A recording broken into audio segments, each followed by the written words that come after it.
Walter Gropius. German architect and one of the standard-bearers of the modern movement. As the founder and director of the Bauhaus, he exerted an incalculable influence on our environment through his advocacy of rationalization of design and construction, pure geometry, and functional beauty. Through his works, we discover that many of his principles are still a reference today.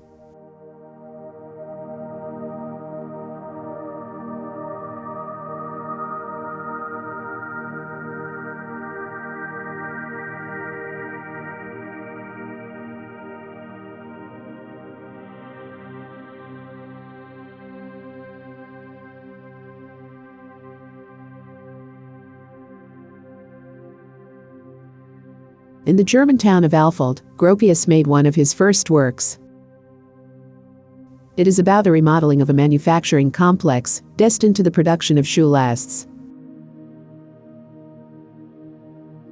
Within the project, highlights the intervention carried out on the main building, which houses the administrative offices, which is made up of 3 levels topped by a flat roof. The formal solution of the facade results from the idea of freeing the external walls from their bearing function. The reinforced concrete structure retracts inside and creates large glazed surfaces and free corners, which give the composition a feeling of lightness and weightlessness. The glass facade is articulated from thin brick pillars, reinforced with metal frames. The modulation in the large windows is achieved by means of a grid composed of thin metal profiles, where a series of opaque planes, also in metal, suggest the division of the 3 levels.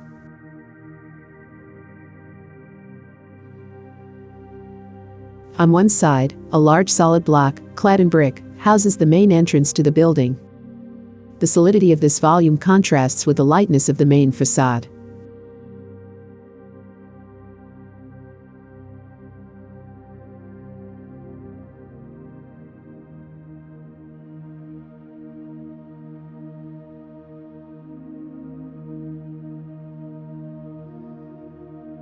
In this project of domestic topology, the architect in collaboration with Adolf Meyer put to the test the principle of the large construction module.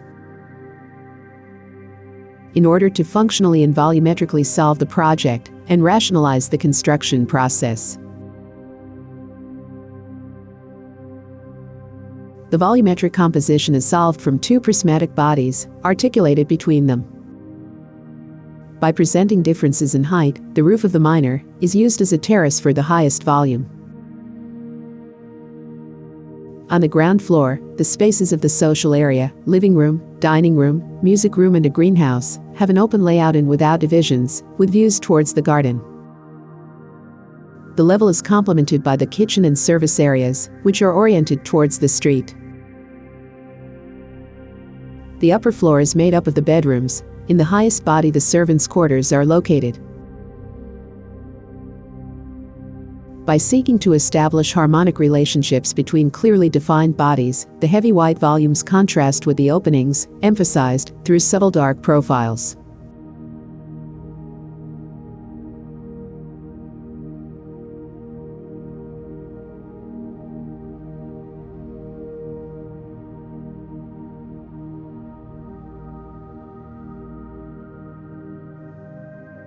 The Bauhaus functioned as a school of arts and crafts from 1919. With the eventual closure of its first location in Weimar, the industrial city of Dessau made the offer for the construction of the building that will house the school. The team led by Gropius will project a series of buildings that will become the symbol of Neues Bauen, the new construction.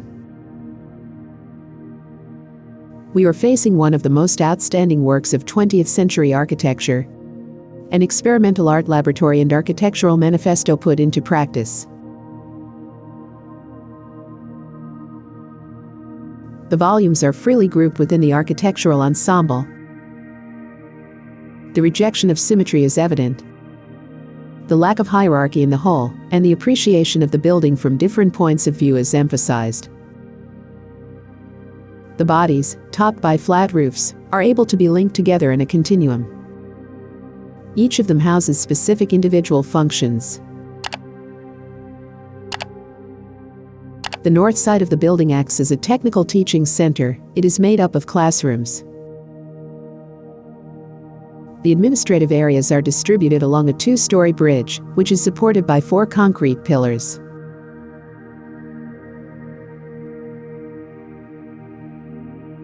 This element articulates the site of the classrooms with that of the workshops, where the large glass surfaces stand out.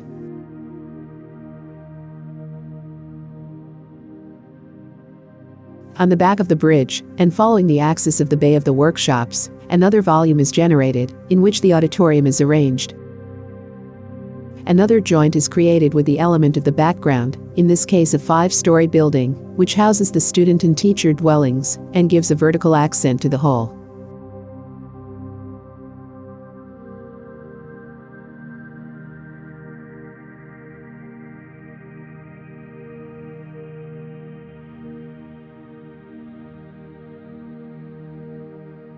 Simultaneously with the construction of the Bauhaus Building, a group of houses were erected, destined for the most important teachers of the school. The condition was to locate them in the vicinity of the complex at a walking distance from the workplace. A total of 4 houses were built, one of them single-family, destined for the director. The remaining 3, arranged in pairs, will be inhabited by the masters. The director's house has a different layout from the rest, as it does not have a workshop, and has private spaces, such as a service room and a guest area. The houses of the masters resemble each other, down to the smallest details, the result of the standardization and normalization pursued by Gropius. The pairs are arranged symmetrically, although in a contradictory way the symmetry is broken, when one half rotates 90 degrees with respect to the other. The core of the program is a spacious workshop on the first level, illuminated by a floor-to-ceiling glass wall. The bedrooms are distributed around it. The ground floor contains a living dining room, with access to a terrace, the kitchen and the services. A second level includes 2 rooms, before which the roof extends. The exterior of the houses is defined based on the asymmetry of the facade elements and the cubic volumes, by the contrast of vertical and horizontal lines and volumes, as well as by the contrast generated between the solids painted in white and window surfaces, outlined with dark frames and internal subdivisions.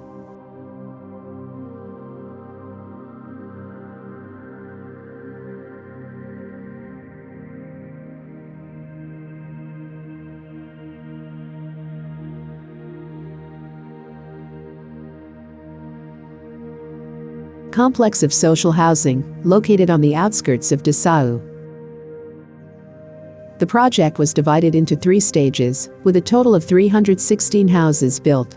For Gropius there is an opportunity to put into practice empirically, and on a large scale, the principles of rationalization and standardization in construction, in order to solve the shortage of social housing, and lower the rental price.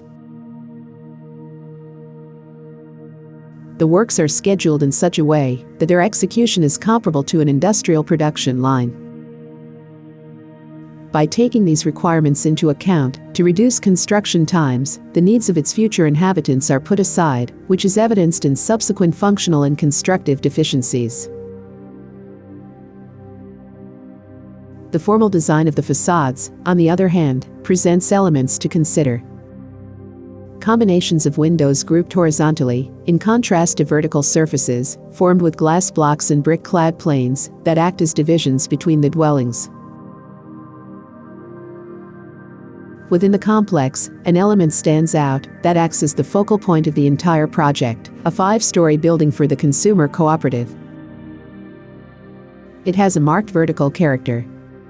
The massiveness is present. Delicate openings are practiced on the facades, the railings on the balconies in the black frames, contrasting, following the language of other works, with the white walls of the building.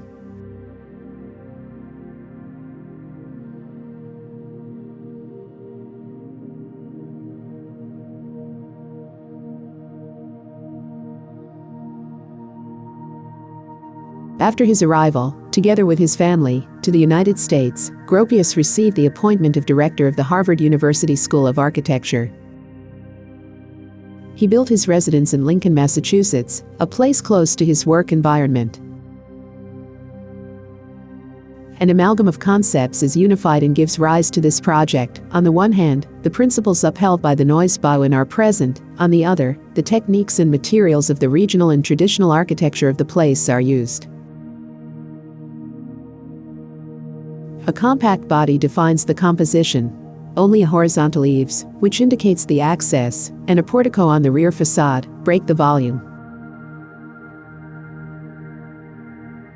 The walls are formed by means of wooden frames covered with redwood planks painted white. This traditional system is combined with the incorporation of industrial materials and elements. Glass blocks, steel profiles and chrome railings are present.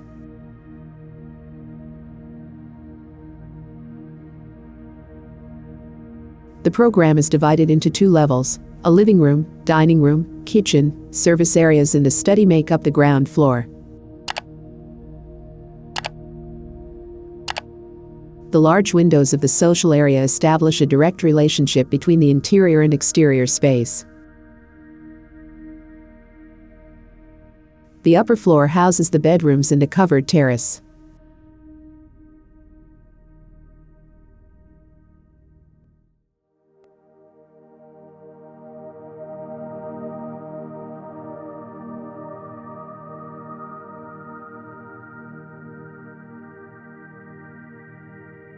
Inside the Harvard University campus, Gropius designed a set of 7 residences to house 547 students, as well as a common-use building.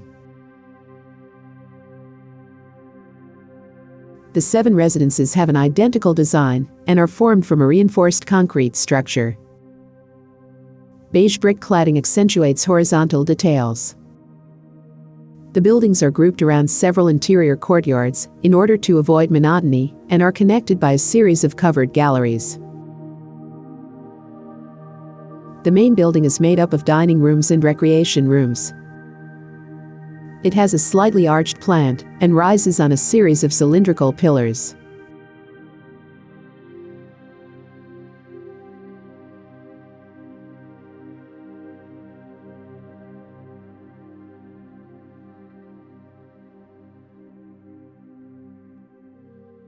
A 59-story skyscraper rises on Park Avenue in New York, above Grand Central Station, the most important railway center in the city.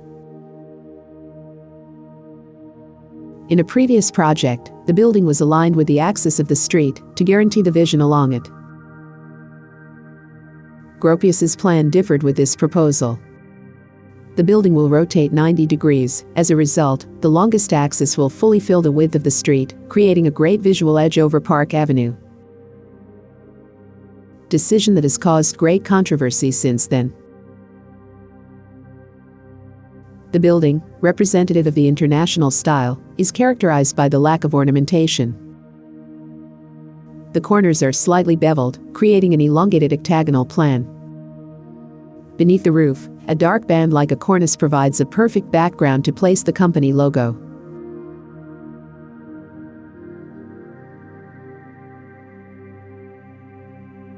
Walter Gropius, visionary of the Bauhaus and defender of the international movement. What do you think of the work of this architect? Any work that you think we missed mentioning? We invite you to leave your opinion in the comment box. If you like, you can also subscribe to the channel and share the video. It would be very useful.